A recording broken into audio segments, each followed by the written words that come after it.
I felt that the hands of my uncle and hands were vigorously clasping my arms. Suddenly, after a lapse of time scarcely appreciable, I felt something like a shock. The raft had not struck a hard body, but had suddenly been checked in its course. A waterspout, a liquid column of water, fell upon us.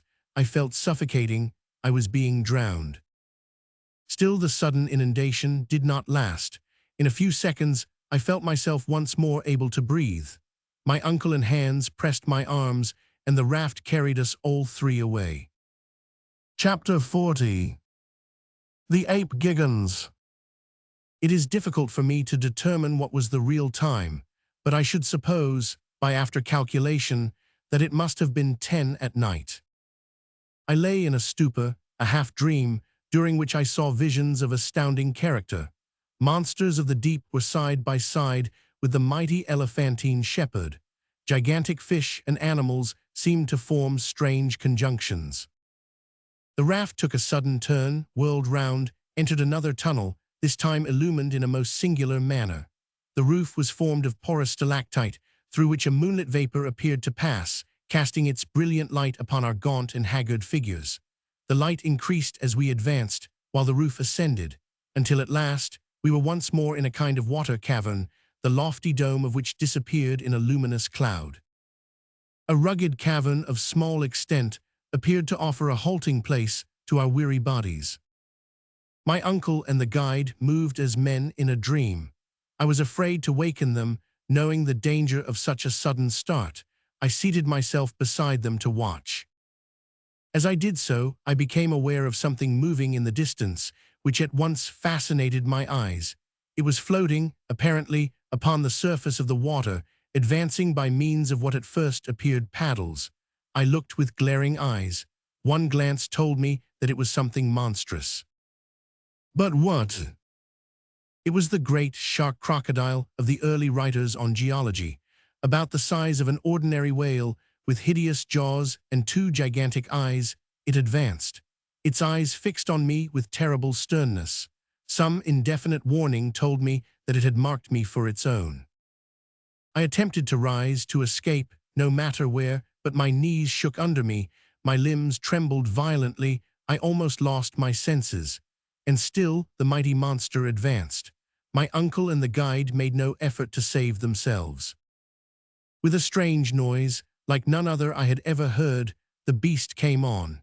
His jaws were at least 7 feet apart, and his distended mouth looked large enough to have swallowed a boatful of men. We were about 10 feet distant, when I discovered that much as his body resembled that of a crocodile, his mouth was wholly that of a shark. His twofold nature now became apparent. To snatch us up at a mouthful, it was necessary for him to turn on his back, which motion necessarily caused his legs to kick up helplessly in the air. I actually laughed, even in the very jaws of death. But next minute, with a wild cry, I darted away into the interior of the cave, leaving my unhappy comrades to their fate. This cavern was deep and dreary. After about 100 yards, I paused and looked around. The whole floor, composed of sand and malachite, was strewn with bones, freshly gnawed bones of reptiles and fish, with a mixture of mammalia. My very soul grew sick as my body shuddered with horror. I had truly, according to the old proverb, fallen out of the frying pan into the fire. Some beast larger and more ferocious even than the shark crocodile inhabited this den. What could I do? The mouth of the cave was guarded by one ferocious monster. The interior was inhabited by something too hideous to contemplate. Flight was impossible. Only one resource remained, and that was to find some small hiding place to which the fearful denizens of the cavern could not penetrate. I gazed wildly around, and at last discovered a fissure in the rock, to which I rushed in the hope of recovering my scattered senses. Crouching down, I waited shivering as in an ague fit. No man is brave in presence of an earthquake, or a bursting boiler, or an exploding torpedo. I could not be expected to feel much courage in presence of the fearful fate that appeared to await me. An hour passed. I heard all the time a strange rumbling outside the cave. What was the fate of my unhappy companions? It was impossible for me to pause to inquire. My own wretched existence was all I could think of. Suddenly a groaning, as of 50 bears in a fight, fell upon my ears, hisses, spitting, moaning, hideous to hear, and then I saw. Never were ages to pass over my head, shall I forget the horrible apparition. It was the ape Giggons. 14 feet high, covered with coarse hair of a blackish brown, the hair on the arms, from the shoulder to the elbow joints, pointing downwards, while that from the wrist to the elbow pointed upwards, it advanced. Its arms were as long as its body, while its legs were prodigious.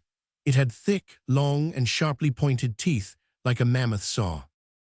It struck its breast as it came on, smelling and sniffing, reminding me of the stories we read in our early childhood of giants who ate the flesh of men and little boys. Suddenly it stopped. My heart beat wildly, for I was conscious that, somehow or other, the fearful monster had smelled me out and was peering about with his hideous eyes to try and discover my whereabouts.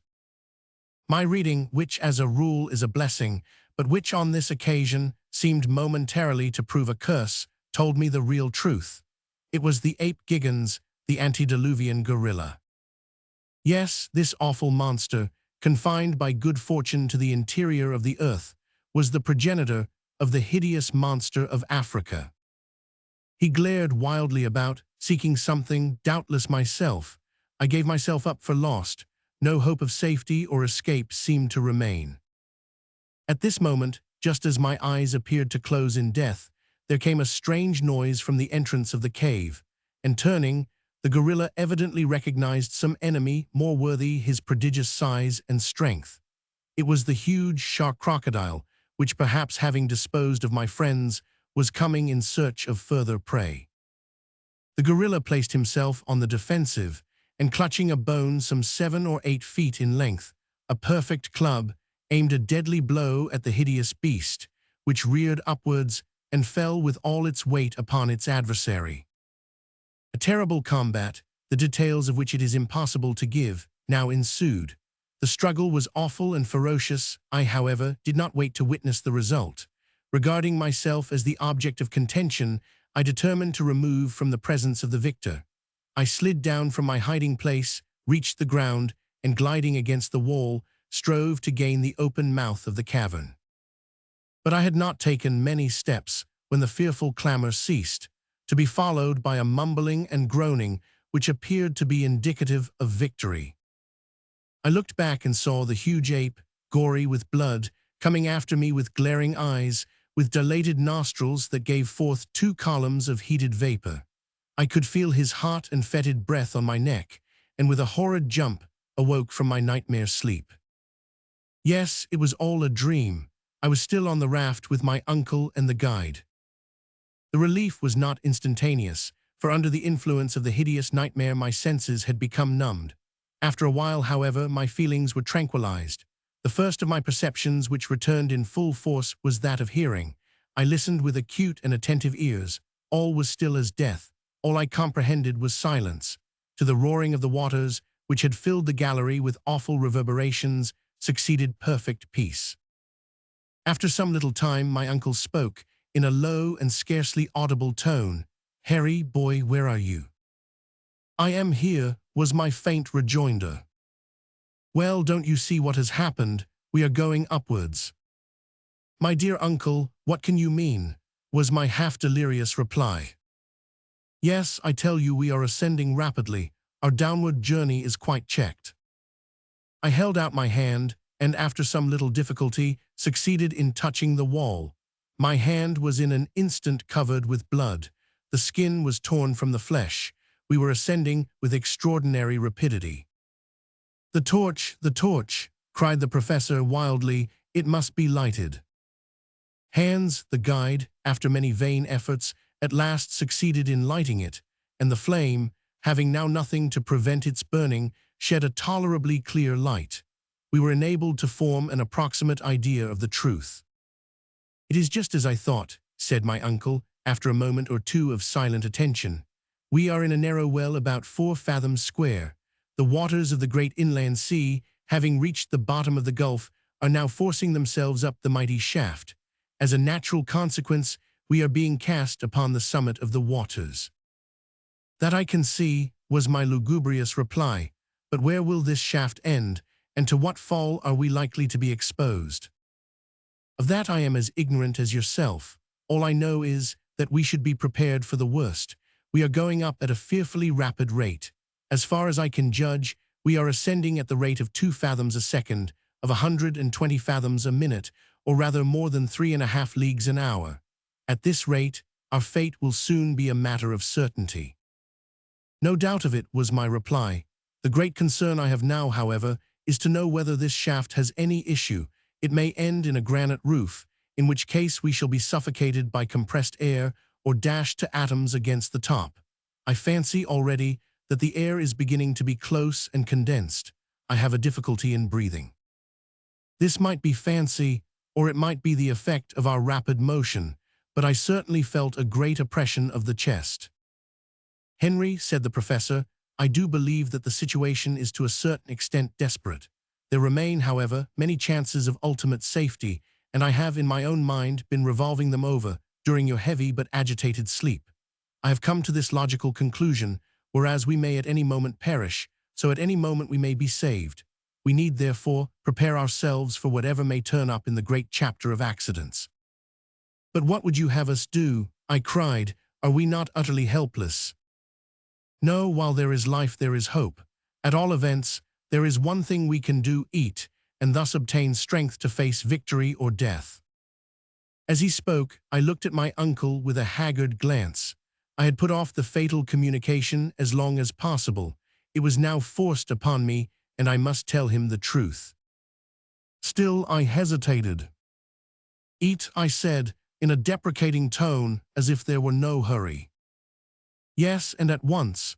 I feel like a starving prisoner, he said, rubbing his yellow and shivering hands together. And turning round to the guide, he spoke some hearty, cheering words, as I judged from his tone, in Danish. Hans shook his head in a terribly significant manner. I tried to look unconcerned. What? Cried the professor.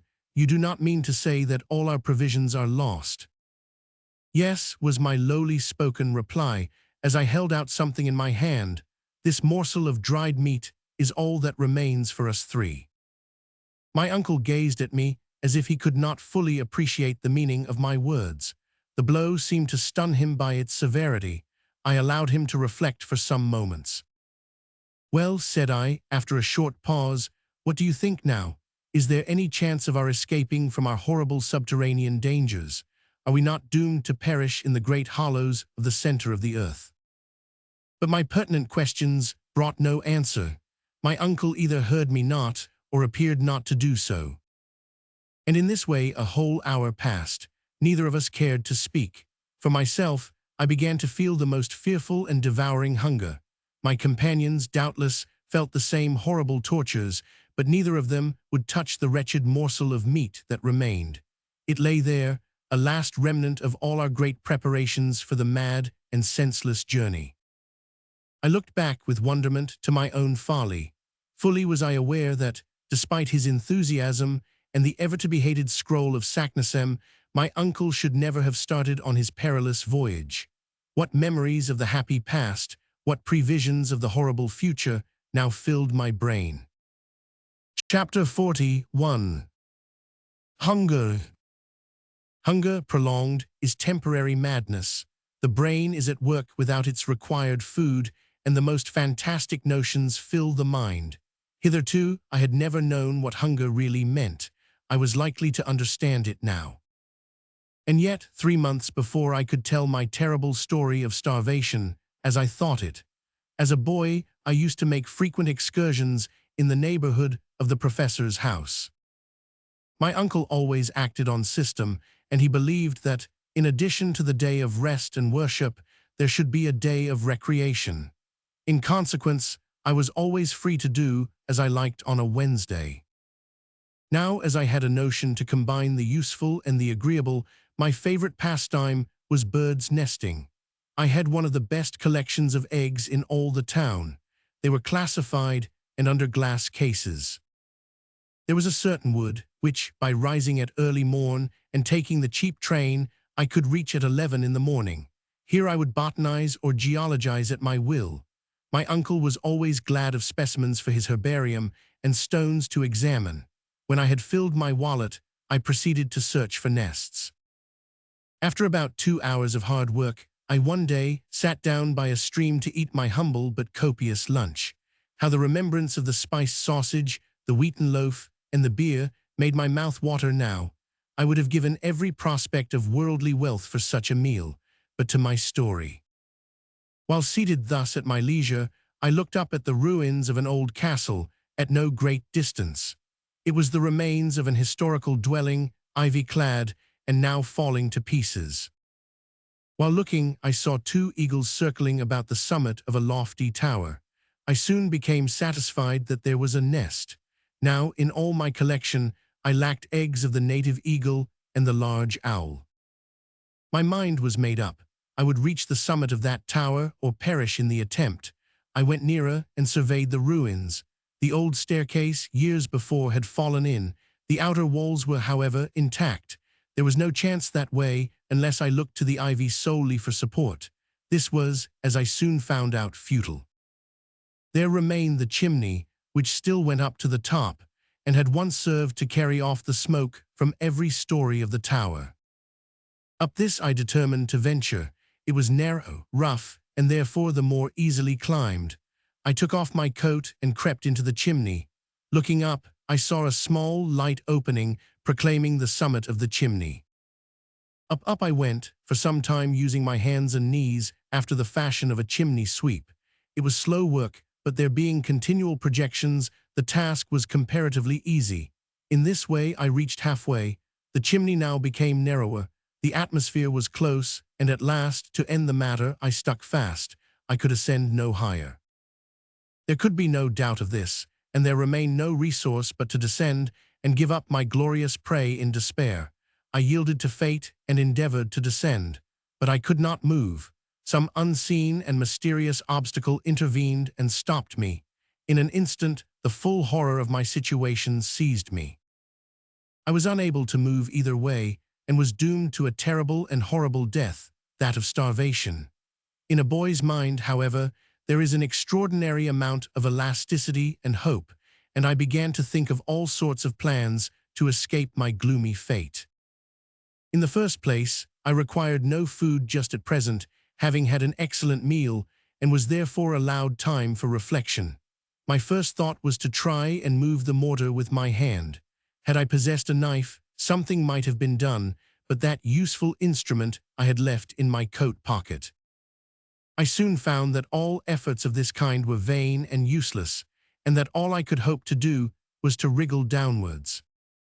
But though I jerked and struggled and strove to turn, it was all in vain. I could not move an inch, one way or the other, and time flew rapidly. My early rising probably contributed to the fact that I felt sleepy and gradually gave way to the sensation of drowsiness. I slept and awoke in darkness, ravenously hungry. Night had come, and still I could not move. I was tight-bound, and did not succeed in changing my position an inch. I groaned aloud.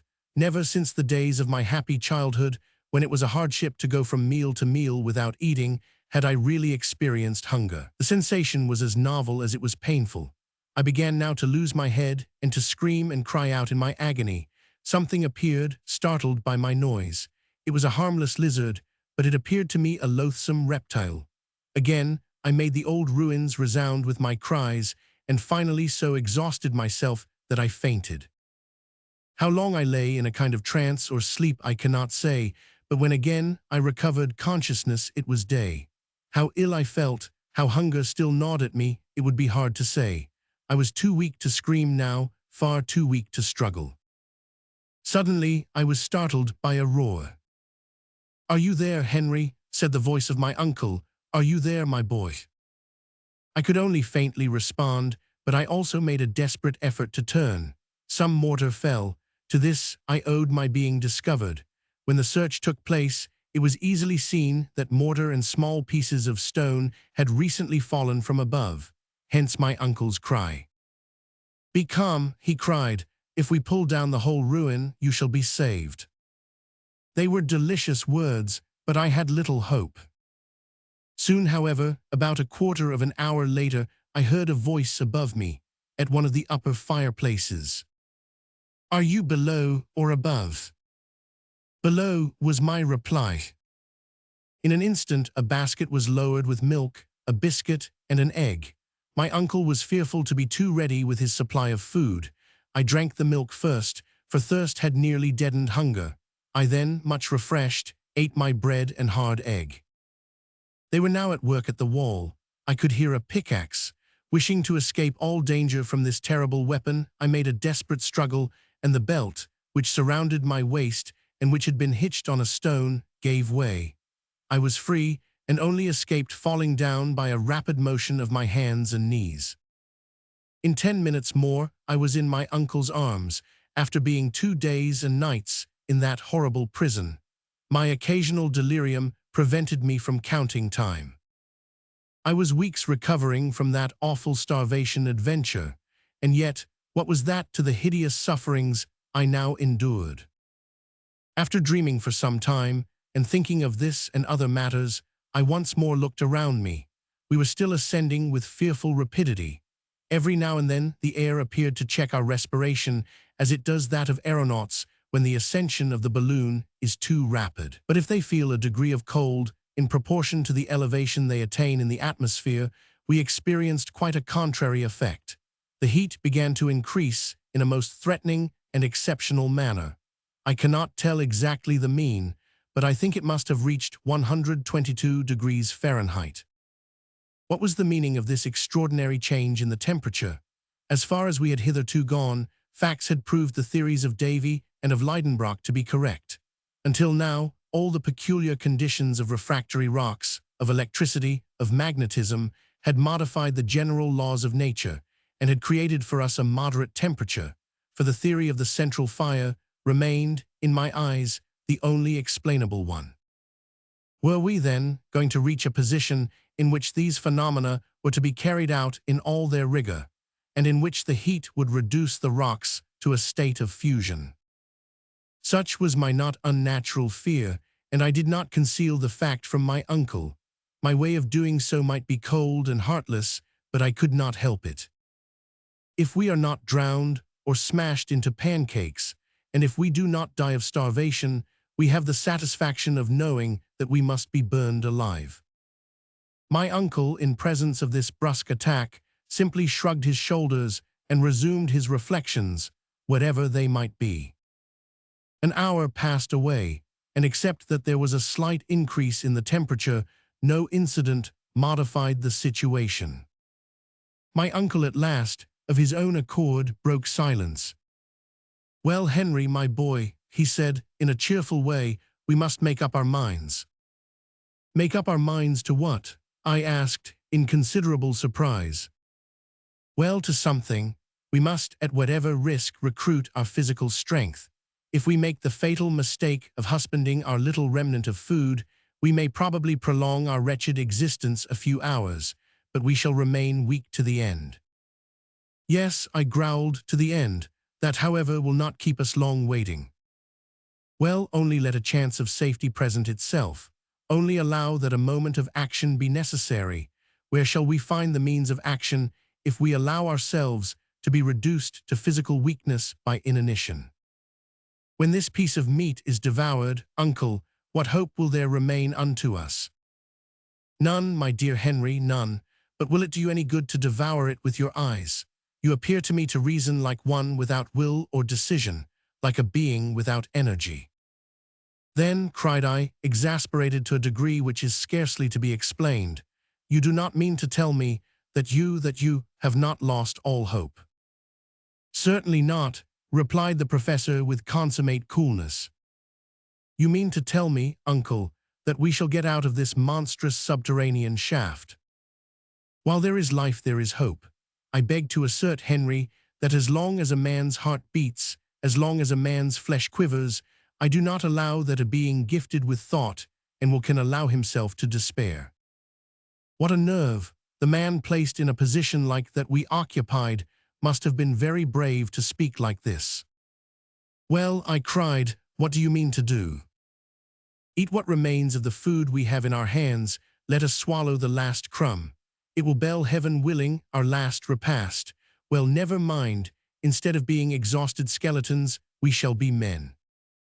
"True," muttered I in a despairing tone. "Let us take our fill." "We must," replied my uncle with a deep sigh. "Call it what you will." My uncle took a piece of the meat that remained and some crusts of biscuit which had escaped the wreck. He divided the whole into 3 parts. Each had 1 pound of food to last him as long as he remained in the interior of the earth. Each now acted in accordance with his own private character. My uncle, the professor, ate greedily, but evidently without appetite, eating simply from some mechanical motion. I put the food inside my lips, and hungry as I was, chewed my morsel without pleasure and without satisfaction. Hans, the guide, just as if he had been eiderdown hunting, swallowed every mouthful as though it were a usual affair. He looked like a man equally prepared to enjoy superfluity or total want. Hans, in all probability, was no more used to starvation than ourselves, but his hardy Icelandic nature had prepared him for many sufferings. As long as he received his 3 riksdaler every Saturday night, he was prepared for anything. The fact was, Hans never troubled himself about much except his money. He had undertaken to serve a certain man at so much per week, and no matter what evils befell his employer or himself, he never found fault or grumbled, so long as his wages were duly paid. Suddenly my uncle roused himself. He had seen a smile on the face of our guide. I could not make it out. "What is the matter?" said my uncle. "Skedam," said the guide, producing a bottle of this precious fluid. We drank. My uncle and myself will own to our dying day that hence we derived strength to exist until the last bitter moment. That precious bottle of Hollands was in reality only half full, but under the circumstances, it was nectar. It took some minutes for myself and my uncle to form a decided opinion on the subject. The worthy professor swallowed about half a pint and did not seem able to drink any more. "Fortreflig," said Hans, swallowing nearly all that was left. "Excellent, very good," said my uncle, with as much gusto as if he had just left the steps of the club at Hamburg. I had begun to feel as if there had been one gleam of hope. Now all thought of the future vanished. We had consumed our last ounce of food, and it was 5 o'clock in the morning. Chapter 42. The Volcanic Shaft.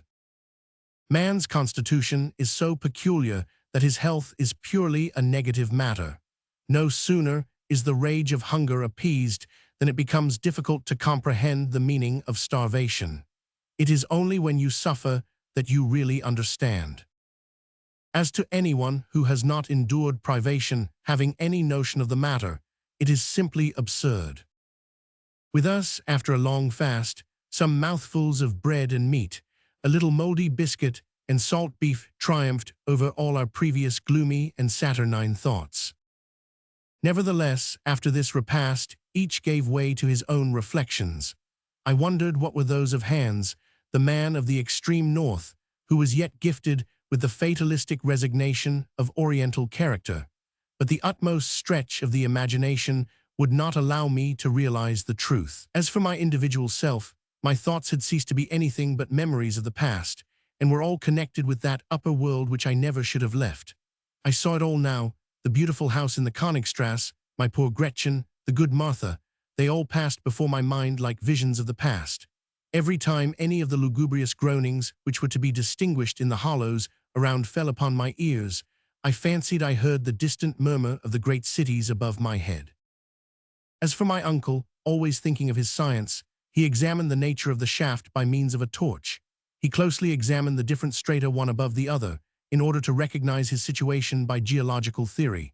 This calculation, or rather this estimation, could by no means be anything but approximate. But a learned man, a philosopher, is nothing if not a philosopher when he keeps his ideas calm and collected, and certainly the professor possessed this quality to perfection. I heard him as I sat in silence, murmuring words of geological science. As I understood his object and his meaning, I could not but interest myself despite my preoccupation in that terrible hour. Eruptive granite, he said to himself, we are still in the primitive epoch, but we are going up, still going up. But who knows, who knows? Then he still hoped. He felt along the vertical sides of the shaft with his hand, and some few minutes later, he would go on again in the following style. This is nice. This is mica schist, silicious mineral. Good again. This is the epoch of transition. At all events, we are close to them, and then. What could the professor mean? Could he, by any conceivable means, measure the thickness of the crust of the earth suspended above our heads? Did he possess any possible means of making any approximation to this calculation? No. The manometer was wanting, and no summary estimation could take the place of it. And yet, as we progressed, the temperature increased in the most extraordinary degree, and I began to feel as if I were bathed in a hot and burning atmosphere. Never before had I felt anything like it. I could only compare it to the hot vapor from an iron foundry, when the liquid iron is in a state of ebullition and runs over. By degrees, and one after the other, Hans, my uncle, and myself had taken off our coats and waistcoats. They were unbearable. Even the slightest garment was not only uncomfortable, but the cause of extreme suffering. Are we ascending to a living fire? I cried, when to my horror and astonishment, the heat became greater than before. No, no, said my uncle, it is simply impossible, quite impossible. And yet, said I, touching the side of the shaft with my naked hand, this wall is literally burning. At this moment, feeling as I did that the sides of this extraordinary wall were red hot, I plunged my hands into the water to cool them. I drew them back with a cry of despair. The water is boiling, I cried. My uncle, the professor, made no reply other than a gesture of rage and despair. Something very like the truth had probably struck his imagination. But I could take no share in either what was going on or in his speculations. An invincible dread had taken possession of my brain and soul. I could only look forward to an immediate catastrophe, such a catastrophe as not even the most vivid imagination could have thought of. An idea, at first vague and uncertain, was gradually being changed into certainty. I tremulously rejected it at first, but it forced itself upon me by degrees with extreme obstinacy. It was so terrible an idea that I scarcely dared to whisper it to myself. And yet all the while certain, and as it were, involuntary observations determined my convictions. By the doubtful glare of the torch, I could make out some singular changes in the granitic strata. A strange and terrible phenomenon was about to be produced, in which electricity played a part. Then this boiling water, this terrible and excessive heat, I determined as a last resource to examine the compass. The compass had gone mad. Yes, wholly stark staring mad.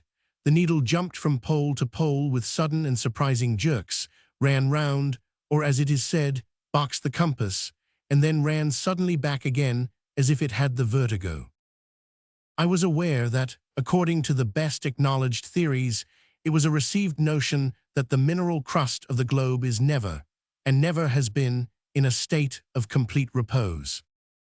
It is perpetually undergoing the modifications caused by the decomposition of internal matter, the agitation consequent on the flowing of extensive liquid currents, the excessive action of magnetism which tends to shake it incessantly, at a time when even the multitudinous beings on its surface do not suspect the seething process to be going on.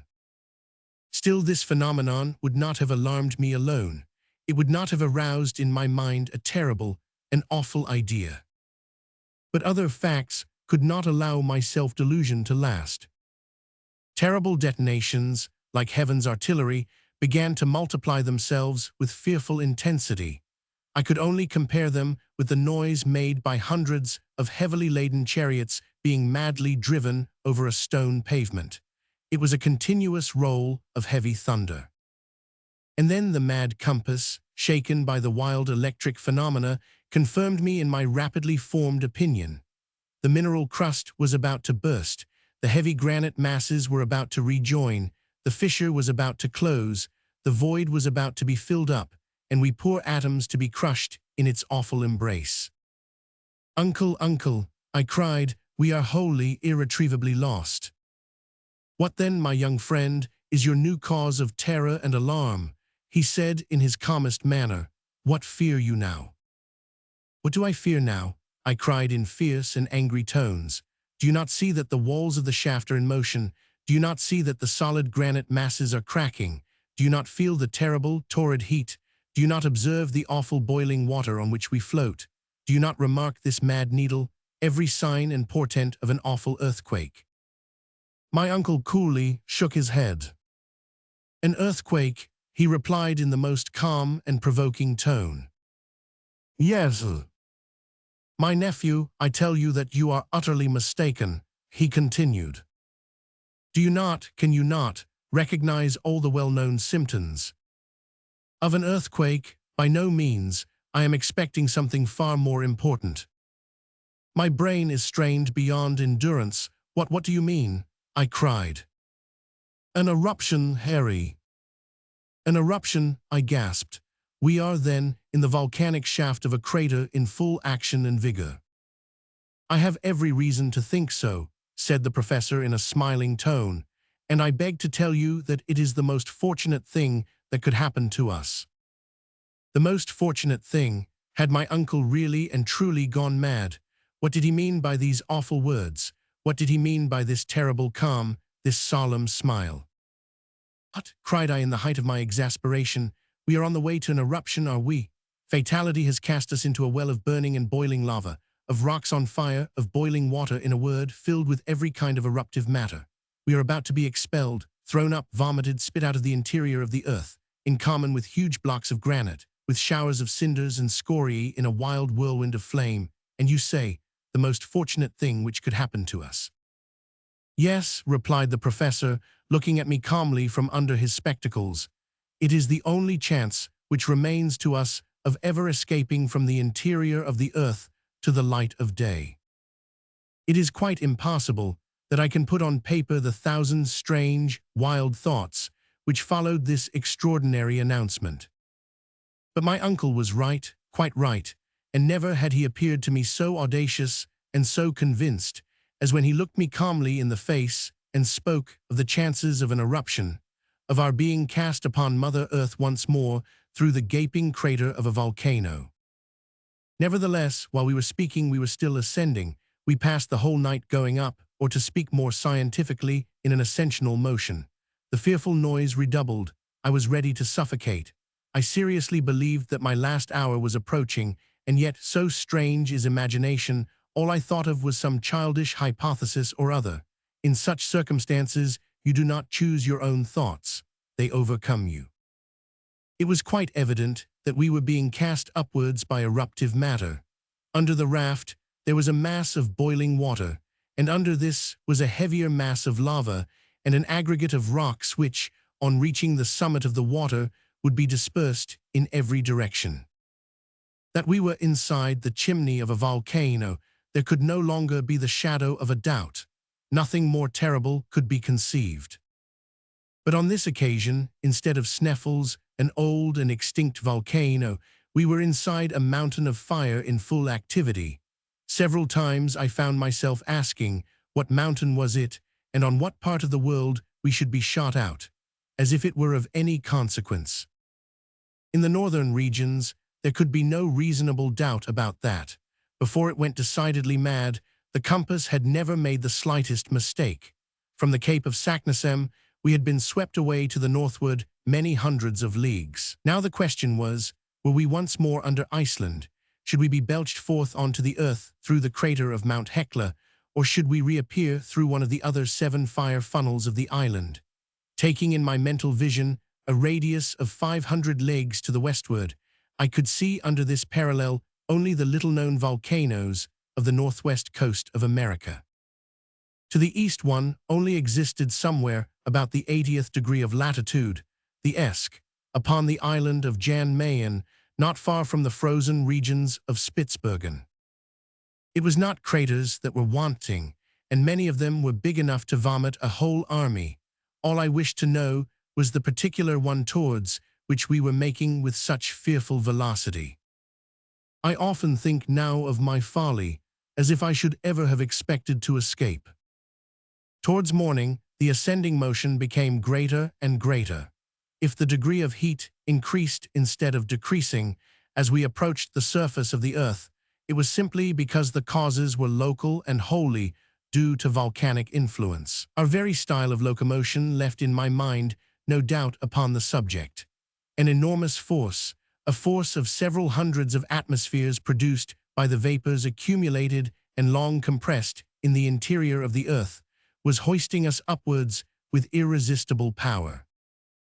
But though we were approaching the light of day, to what fearful dangers were we about to be exposed? Instant death appeared the only fate which we could expect or contemplate. Soon a dim, sepulchral light penetrated the vertical gallery, which became wider and wider. I could make out to the right and left long dark corridors like immense tunnels, from which awful and horrid vapors poured out. Tongues of fire, sparkling and crackling, appeared about to lick us up. The hour had come. "Look, uncle, look," I cried. Well, what you see are the great sulphurous flames, nothing more common in connection with an eruption. But if they lap us round, I angrily replied. They will not lap us round, was his quiet and serene answer. But it will be all the same in the end if they stifle us, I cried. We shall not be stifled. The gallery is rapidly becoming wider and wider, and if it be necessary, we will presently leave the raft and take refuge in some fissure in the rock. But the water, which is continually ascending, I despairingly replied. There is no longer any water, Harry, he answered, but a kind of lava paste, which is heaving us up, in company with itself, to the mouth of the crater. In truth, the liquid column of water had wholly disappeared to give place to dense masses of boiling eruptive matter. The temperature was becoming utterly insupportable, and a thermometer exposed to this atmosphere would have marked between 189 and 190 degrees Fahrenheit. Perspiration rushed from every pore, but for the extraordinary rapidity of our ascent, we should have been stifled. Nevertheless, the professor did not carry out his proposition of abandoning the raft, and he did quite wisely. Those few ill-joined beams offered, anyway, a solid surface, a support which elsewhere must have utterly failed us. Towards 8 o'clock in the morning, a new incident startled us. The ascensional movement suddenly ceased. The raft became still and motionless. What is the matter now? I said querulously, very much startled by this change. A simple halt, replied my uncle. Is the eruption about to fail? I asked. I hope not. Without making any reply, I rose. I tried to look around me. Perhaps the raft, checked by some projecting rock, opposed a momentary resistance to the eruptive mass. In this case, it was absolutely necessary to release it as quickly as possible. Nothing of the kind had occurred. The column of cinders, of scoriae, of broken rocks and earth had wholly ceased to ascend. I tell you, uncle, that the eruption has stopped, was my oracular decision. Ah, said my uncle, you think so, my boy? You are wrong. Do not be in the least alarmed. This sudden moment of calm will not last long, be assured. It has already endured 5 minutes, and before we are many minutes older, we shall be continuing our journey to the mouth of the crater. All the time he was speaking, the professor continued to consult his chronometer, and he was probably right in his prognostics. Soon the raft resumed its motion in a very rapid and disorderly way, which lasted 2 minutes or thereabout, and then again it stopped as suddenly as before. Good, said my uncle, observing the hour. In 10 we shall start again. In 10 minutes.